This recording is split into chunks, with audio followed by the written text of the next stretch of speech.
सीमाप्रश्नी महाराष्ट्राकडे आस लावून बसलेल्या सीमावासियांच्या आशेवर काल सायंकाळी महाराष्ट्राचे मुख्यमंत्री एकनाथ शिंदे यांनी पाणी फेरले।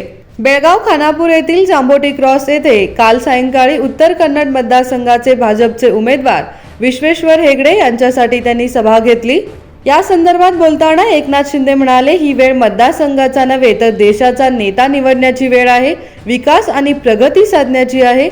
भारत महासत्तेच्या दिशेने वाटचाल करत असून 11व्या क्रमांकावर असलेली भारतीय अर्थव्यवस्था आज 5व्या स्थानावर आली आहे। कायदा आणि सुव्यवस्था राखत भ्रष्टाचाराचा एकही डाग नसलेल्या मोदींनी राम मंदिराचे निर्माण केले आणि 370 कलमही हटवला आणि सत्याची खुर्ची मिळवली, तडजोड केली, बाळासाहेबांचे विचार बुडवले, धनुष्यबाण काँग्रेसच्या दावणीला बांधला, शिवसैनिकांचं खच्चीकरण होऊ लागलं, सत्तेत मुख्यमंत्री आपला, शिवसैनिक जेलमध्ये जाऊ लागले, कुणाला मोका लागला, कुणाला तडीपार होऊ लागले। कशाला पाहिजे मुख्यमंत्री पद, कशाला पाहिजे असलं सरकार, आमदारांची मुस्कटदाबी होऊ लागले आणि मग कारस्थान रचलं गेलं।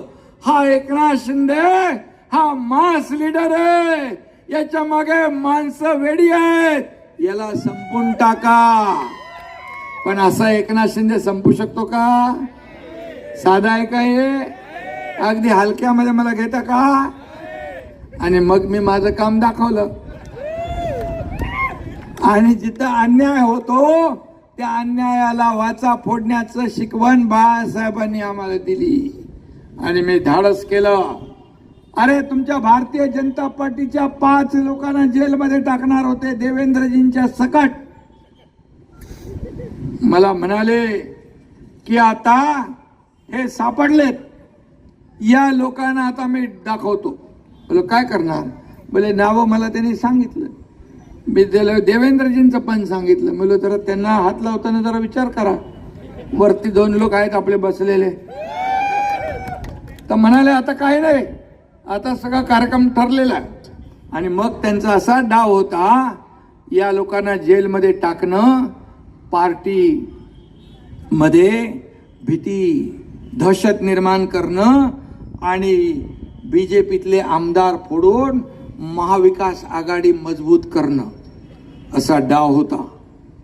आता कसं काय हा एकनाथ शिंदे उघड्या डोळ्याने पाहिल?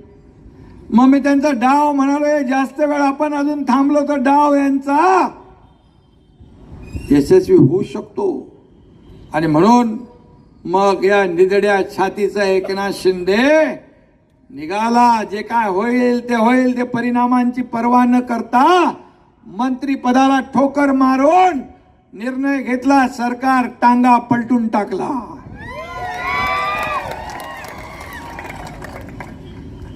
त्यामुळे मला फक्त राज्यात नाही, देशात नाही, देशात पण ओळखतात आणि 32 देश ओळखतात मला, हे कोण एकनाथ शिंदे। आणि म्हणून तो पॅटर्न राबवायचा असेल तर राबवा, त्याच्यामध्ये काय मदत असेल तर मी करेन, मला अनुभव जास्ती आहे। त्यामुळे मी आपल्याला एकच सांगतो की एक सर्वसामान्य शेतकऱ्याचा मुलगा आहे, शेतकऱ्याचा मुलाने काय मुख्यमंत्री होऊ नये? हे काय करारनामा आहे? ते पोटदुखी जी आहे त्यांच्या पचनी पडत नाही शेतकऱ्याचा मुलगा मुख्यमंत्री झालेला।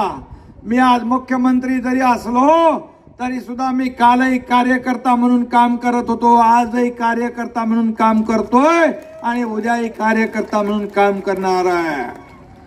मी तुम्हाला सांगू इच्छितो जाहीरपणे, उद्या तुमच्यातला एखादा माणूस कामाच्या जोरावर, कर्तृत्वाच्या जोरावर मोठा होऊन इथं मुख्यमंत्री म्हणून बोलू लागला तर सगळ्यात जास्त आनंदी एकनाथ शिंदेला होईल। आणि म्हणून आज तुम्ही एवढी कारस्थानं करता, ही महाविकास आघाडी ना इंडिया अलायन्स पूर्णपणे कारस्थानी आहे। कट कारस्थान रचून या मोदीजींना विरोध करणं एकमेव अजेंडा त्यांचा आहे। पण मोदीजींचा बाल बाका नाही करू शकत तुम्ही। करू शकता का? मोदीजी त्यांच्याकडे बघत पण नाही, नुसतं असं बघितलं ना तरी सुद्धा भल्या भल्यांची काय होईल. एक कहावत आहे ना, हाती चलता है बाजार. मी नाही, तुम्ही बोला. आणि म्हणून आपला नेता आपण निवडलेला, त्यांच्याकडे नेता पण नाही. म्हणाले दरवर्षी एक एक प्रधानमंत्री करूया. अरे का महापालिका आहे का महापौर करायला? हा, ते महापौर पण 2.5 वर्षाचा असतो. असं सरकार चालतं का? असं देश चालतो? आणि म्हणून या देशाला वाचवायसाठी आपल्याला मोदींना प्रधानमंत्री करावंच लागेल. या देशातली लोकशाही वाचवण्यासाठी आपल्याला आणि अधिक समृद्ध करण्यासाठी मोदींनाच प्रधानमंत्री करावं लागेल. या देशाची पत जगात वाढवण्यासाठी मोदीजींनाच प्रधानमंत्री करावं लागेल. मी आपल्याला फक्त एक उदाहरण देतो आणि माझं भाषण संपवतो. मी जेव्हा दावोसला गेलो होतो स्वित्झर्लंड मध्ये, वर्ल्ड इकॉनॉमिक फोरम मध्ये, तिकडे गेलो, मला खूप देशाचे राष्ट्रपती, प्रधानमंत्री भेटले, मंत्री भेटले आणि आमच्या राज्यासाठी त्यांनी मोठी इन्व्हेस्टमेंट दिली. परंतु मोदीजींच्या बाबतीमध्ये त्यांनी एवढा आदरयुक्त सन्मान दाखवला की माझा देखील ऊर भरून आला. अरे आपला प्रधानमंत्री 7 समुद्रा पलीकडे पण लोकप्रियतेच्या उत्तुंग शिखरावर बसलेला आहे. जगामध्ये नंबर 1 ची लोकप्रियता लाभलेला कोण? मोदी साहेब.